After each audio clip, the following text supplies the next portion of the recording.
Benvenuti all'appuntamento con un nuovo spazio di informazione e approfondimento della nostra rete, in questo caso uno spazio di informazione e approfondimento mirato che va a dare informazione, quante più notizie possibili d'ora in avanti ogni 15 giorni per parlare di lavoro, parlare di pensioni e come farlo. Lo facciamo con i sindacati. Abbiamo qui con noi lo SPI della CGIL, da qui anche il nome di questa rubrica, 30 minuti SPI. Buonasera a Renato Bressan, segretario generale dello SPI della CGIL regionale, quindi del Friuli Venezia Giulia. Buonasera Bressan. Buonasera a lei e ai nostri teleascoltatori. E buonasera a Natalino Giacomini, che è il segretario regionale dello SPI della CGIL, sempre per quanto riguarda il Friuli Venezia Giulia. Buonasera. Buonasera a voi, a tutti i teleascoltatori.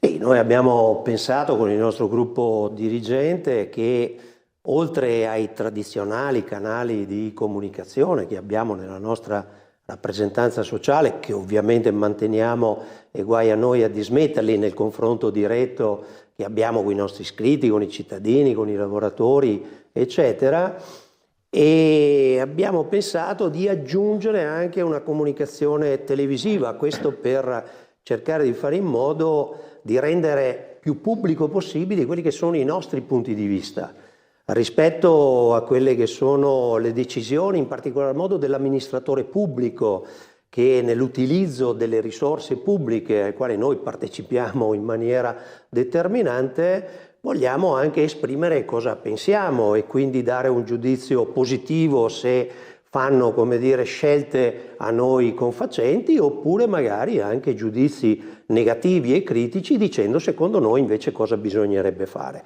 Ci auguriamo ovviamente che questa trasmissione possa cogliere questo obiettivo e quindi per quest'anno, insomma, intanto noi abbiamo deciso questa collaborazione con Tele4 e TV12 appunto per cercare di allargare il più possibile il livello informativo della nostra organizzazione. Prima di passare al focus di questa prima puntata, che sarà la manovra economica varata dal governo e anche quale impatto avrà per quanto riguarda proprio le pensioni, qualche numero sui pensionati della nostra regione. Giacomini, ci dia per grandi linee di quante persone parliamo che in Friuli Venezia Giulia fanno parte dei pensionati. Sì, per avere, come dire, una fotografia il più leggibile, insomma, visibile possibile, vale la pena sottolineare intanto che la nostra regione è la seconda regione con il tasso di anzianità più elevata. Dopo la Liguria veniamo a parità di media età 50,6 anni noi e la Sardegna. Per essere corretti, su 1.194.616 abitanti, è il dato, in Friuli Venezia Giulia ci sono 356.175 pensionati. Su questo numero il 52% sono donne e rappresentano nel totale il 30% della popolazione, che non è un dato indifferente da questo punto di vista. Insomma, si può anche sottolineare il fatto che ci sono 76.225 pensionati che percepiscono meno di 1.000 euro. Ci andiamo dopo, quindi ancora più nel dettaglio di questi numeri. Vengo da lei, Bressani, invece per parlare della legge 207, la legge di bilancio di previsione del 2025, la famosa manovra finanziaria che impatta poi anche per quanto riguarda le pensioni o nell'immediato o comunque con delle decisioni che hanno delle conseguenze a medio e lungo termine. Sì, quando si fa una manovra di bilancio bisogna sempre partire da quelli che sono i fondamentali economici. I fondamentali economici in questo caso che si prendono a riferimento sono il prodotto interno lordo, il PIL, la famosa ricchezza che si produce in un anno in un paese, e questo PIL nel 2023, alla fine del 2023, era pari allo 0,9%. Il governo nella stesura previsionale di quello che è stato sostanzialmente il piano strutturale di bilancio, che è un documento nuovo derivante dal nuovo patto di stabilità, di cui diremo dopo che è stato sottoscritto e firmato dal governo Meloni alla fine del 2023, ha stimato una crescita alla fine del 2024 pari all'1%. Quindi, come dire, una crescita anche abbastanza bassa. Il problema vero è che invece l'Istat ci ha informato recentemente che la crescita nel 2024 è stata sostanzialmente dello 0,5, cioè si è praticamente dimezzata. La metà della previsione fatta. Esatto. Ora è chiaro che se io dimezzo la crescita e ne avevo previsto il doppio, è chiaro che i margini di azione che io avevo per la manovra di bilancio si dimezzano. L'altro elemento, l'altro fondamentale economico particolarmente importante è il deficit, cioè la differenza, diciamola in breve, tra le entrate e le uscite nel bilancio dello Stato. Alla fine del 2023 questo deficit era pari al 7,4%. È bene sapere che quando noi parliamo di un punto, ad esempio, in percentuale del PIL, parliamo di una quota pari a 20 miliardi di euro. Cioè, quindi quando anche noi ragioniamo dello 0, in realtà stiamo ragionando di miliardi di euro.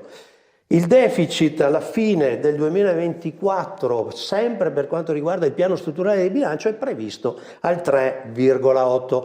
Ora, noi intanto siamo certi che il deficit è calato, ma il 3,8 è comunque tanto, è comunque una soglia molto elevata, perché vuol dire che noi siamo attorno agli 80 miliardi di euro che vanno a impattare sul debito pubblico, che è l'altro fondamentale economico di cui bisogna tener conto. E come sappiamo, qualche giorno fa, ad esempio, la Banca d'Italia ci ha informato che il debito pubblico nel nostro paese ha superato e sfondato una soglia stratosferica pari a 3.000 miliardi di euro, l'abbiamo abbattuta, siamo a 3.005 miliardi di euro a novembre del 2024. Ecco, quello che lei diceva, che il debito è influenzato chiaramente dal deficit, pur essendo calato, forse lo dimostra, mi corregga se sbaglio, le due curve, una che va verso il basso, l'altra che va verso l'alto, quindi vuol dire anche che si fa debito per tentare di abbattere il deficit?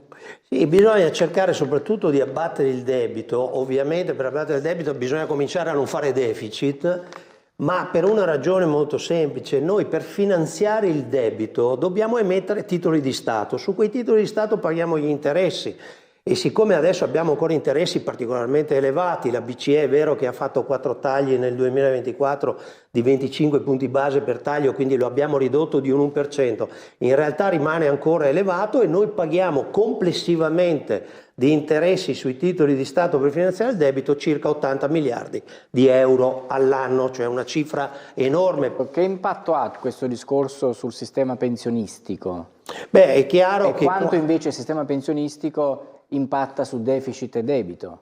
Beh, è chiaro che più ho debito e più pago interessi e meno risorse e meno spazio di manovra ho, sia per la parte sociale e sia per la parte previdenziale. Con lei invece a questo punto facciamo un'altra volta una panoramica, prima l'abbiamo fatta velocemente, adesso un pochino più approfondita su quella che è l'entità delle pensioni, quelle minime e quelle che invece raggiungono importi un pochino più alti. Diciamo che dalla tabella si può come dire, recuperare il dato di quelle che sono le entità delle pensioni e qual è la popolazione che ne subisce le conseguenze, perché pensioni di 4-5 mila euro danno una certa, come dire, caratteristica, si sta bene, insomma, possibilità di vita. Sì. Le pensioni che sono al di sotto dei 1.000 euro, quindi ci sono 1.900, 700, 500 euro. Parliamo di cifre lorde o nette?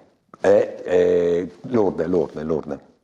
Reddito mensile, quando parliamo di reddito mensile diamo il reddito lordo.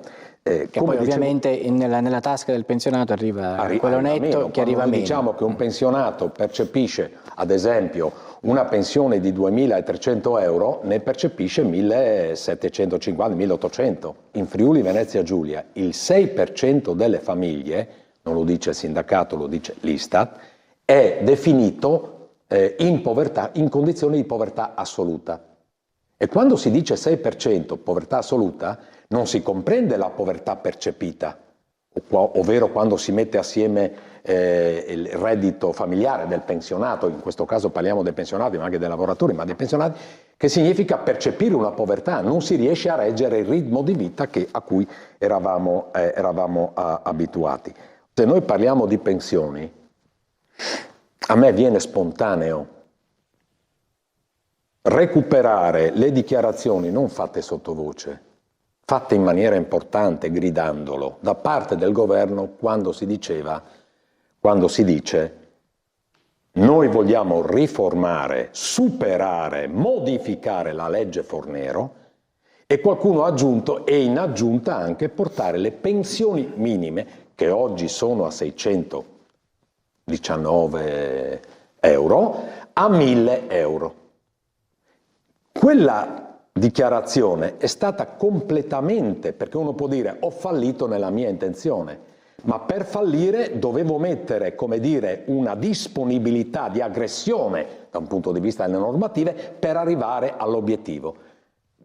Hanno intrapreso la strada, l'esatto contrario di questa proiezione, di questa indicazione. Perché?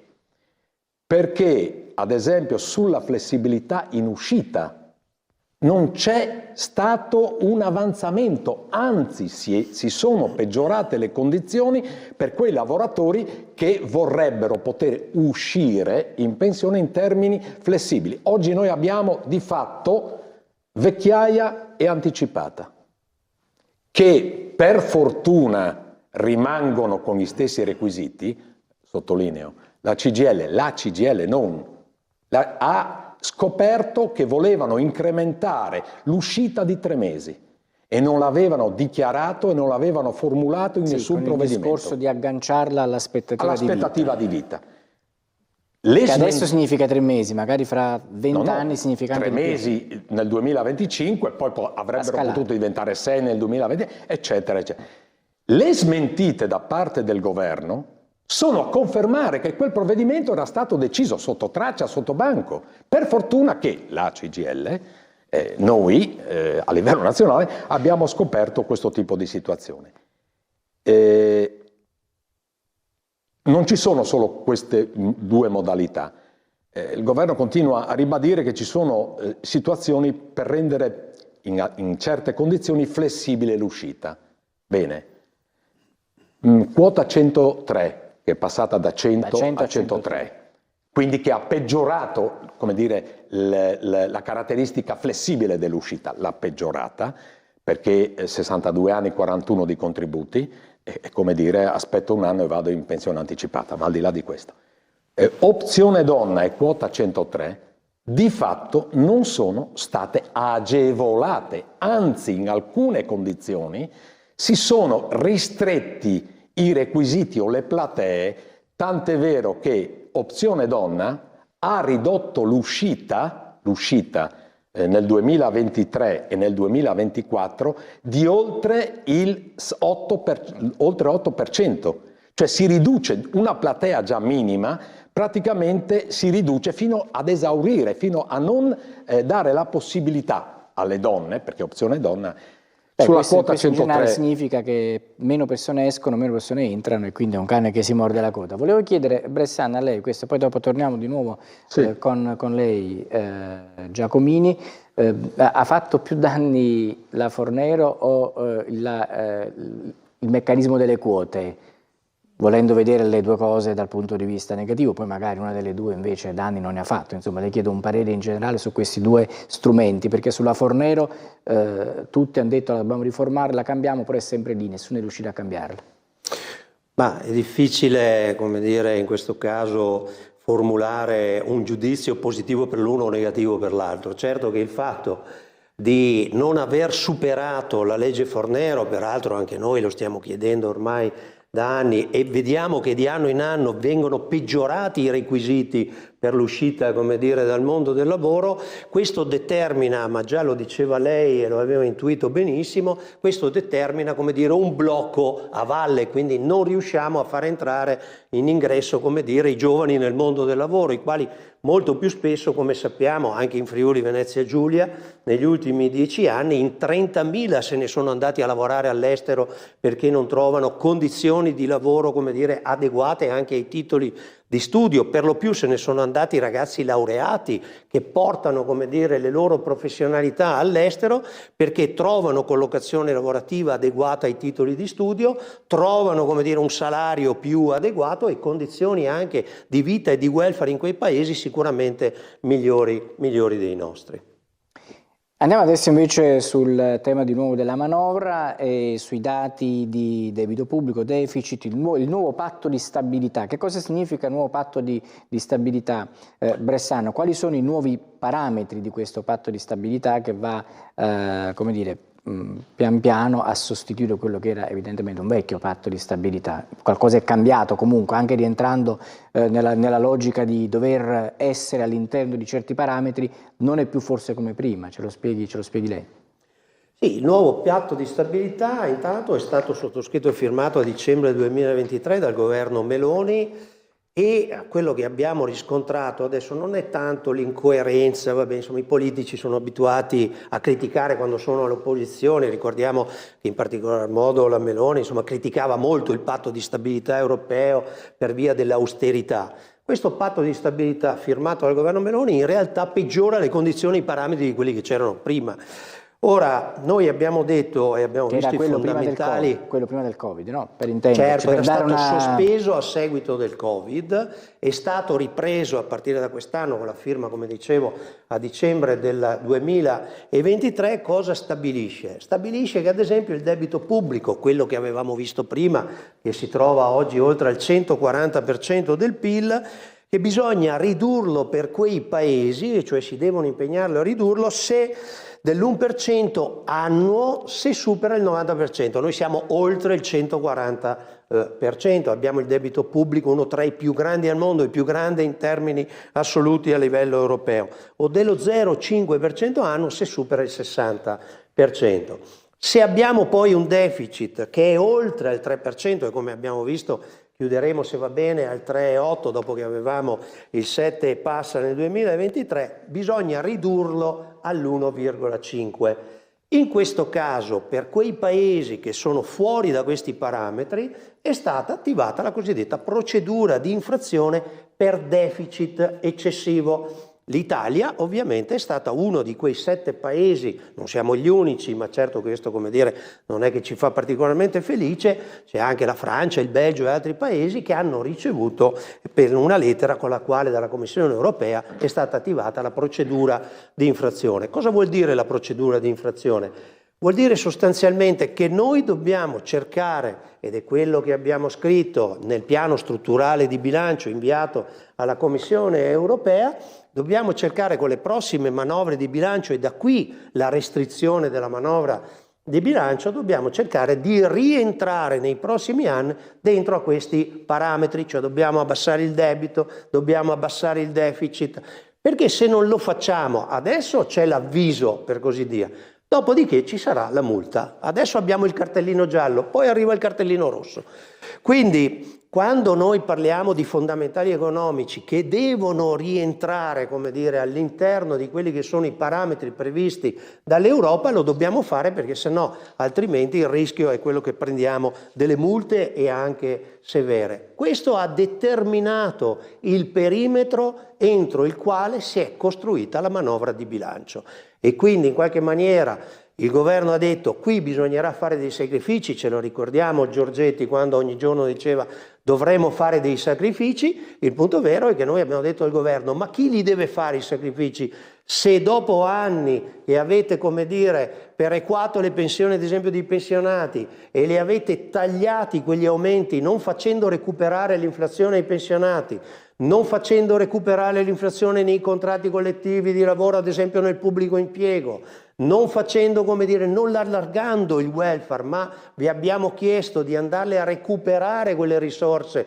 dove ci sono, e cioè nelle grandi rendite, nei grandi patrimoni, negli extra profitti e così via. Tutto questo il governo, come dire, non l'ha fatto, non troviamo traccia dentro la manovra di bilancio, ed è la ragione principale per la quale, come dire, abbiamo detto a questo punto siamo costretti a scendere in piazza e a dichiarare lo sciopero generale. Quello che era stato fatto. Quello che abbiamo fatto il 31 qui, ottobre sì, come i pensionati a Udine, dentro la manifestazione nazionale, dentro le tante manifestazioni che sono state fatte in tutte le regioni, e quella che abbiamo successivamente fatto con la CGIL e la UIL il 29 di novembre a Pordenone. Allora, vorrei tornare di nuovo da Giacomini per farci spiegare il concetto di perequazione e anche darci qualche dato.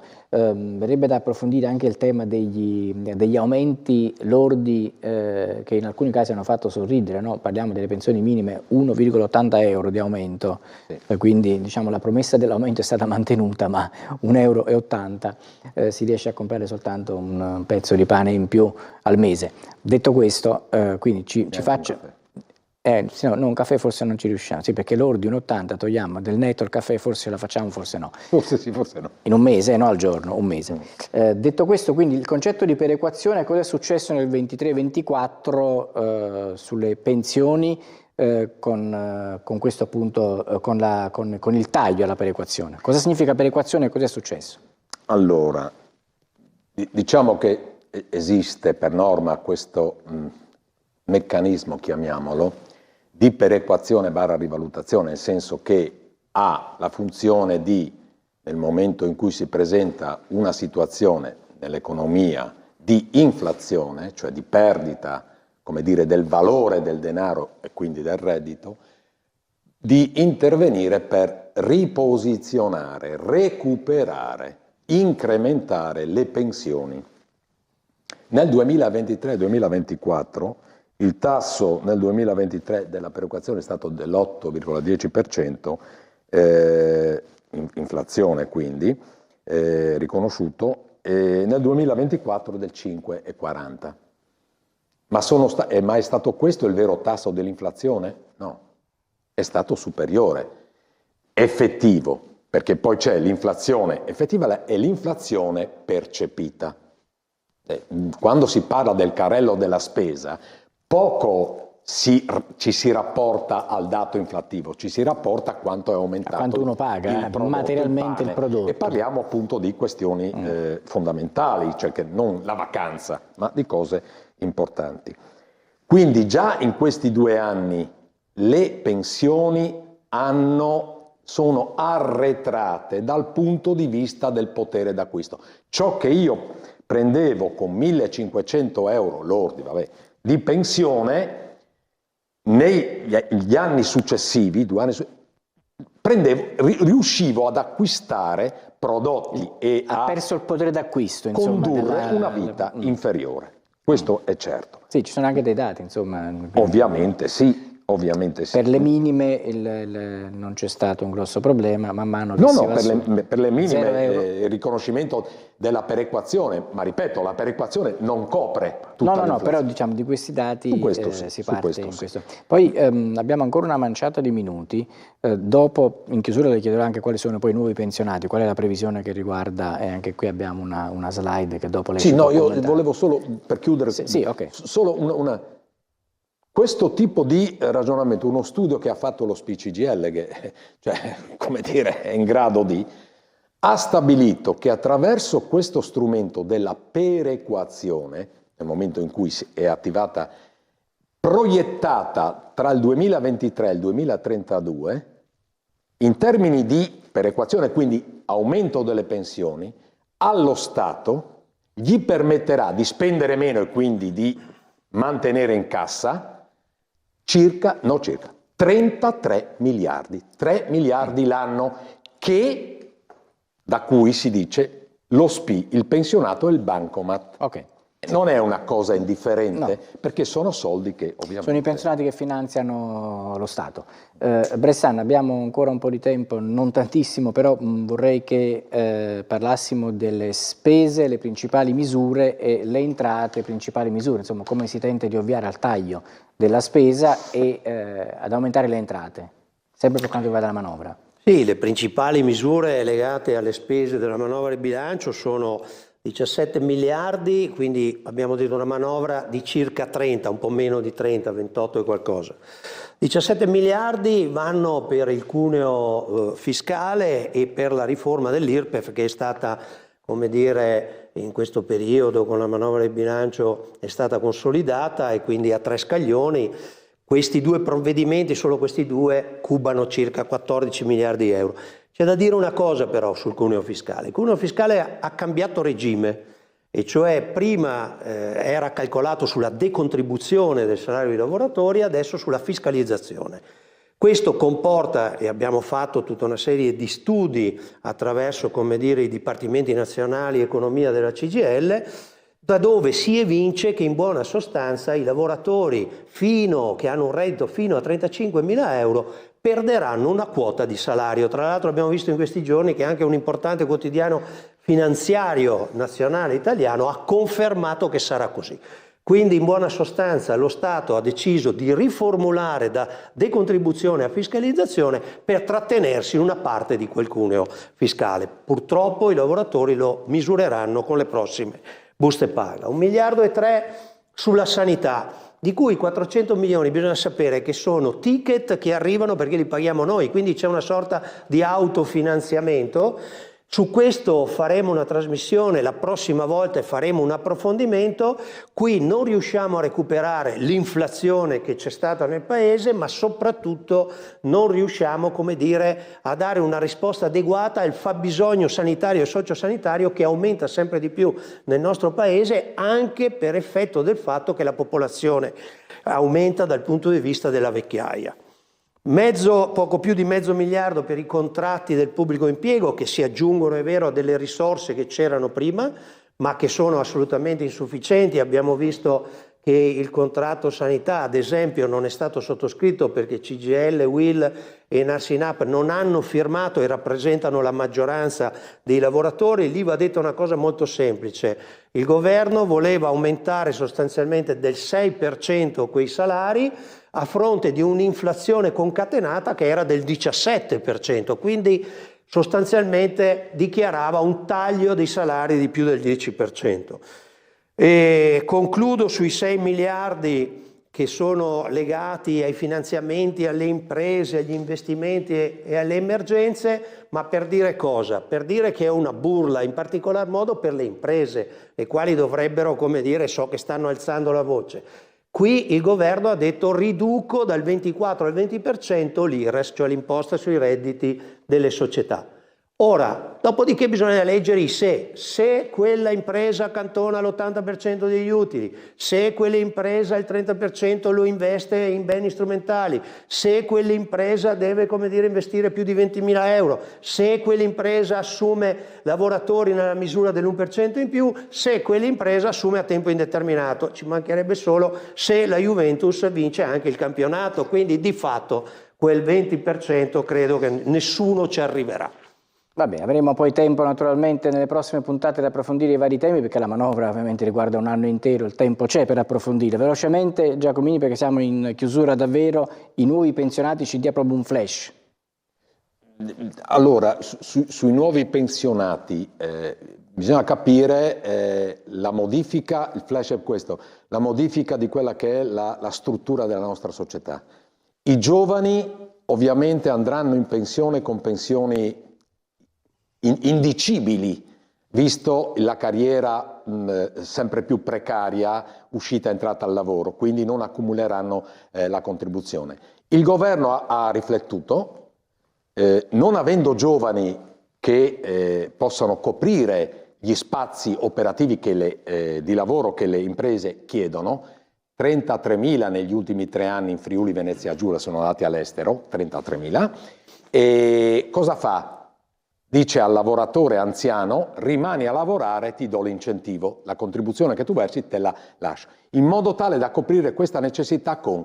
Questo significa che ci sarà una spaccatura sempre più importante fra la vecchia generazione e la nuova generazione, e i pensionati nuovi avranno pensioni che contrastano con l'attuale situazione di sistema. Tutti temi che affronteremo di volta in volta ogni 15 giorni in questo spazio 30 minuti SPI. Io ringrazio Renato Bressan, che è il segretario generale dello SPI CGIL Friuli Venezia Giulia, e Natalino Giacomini, che è il segretario regionale dello SPI CGIL FVG. Grazie per essere stati con noi e grazie a voi per averci seguito. Grazie a voi.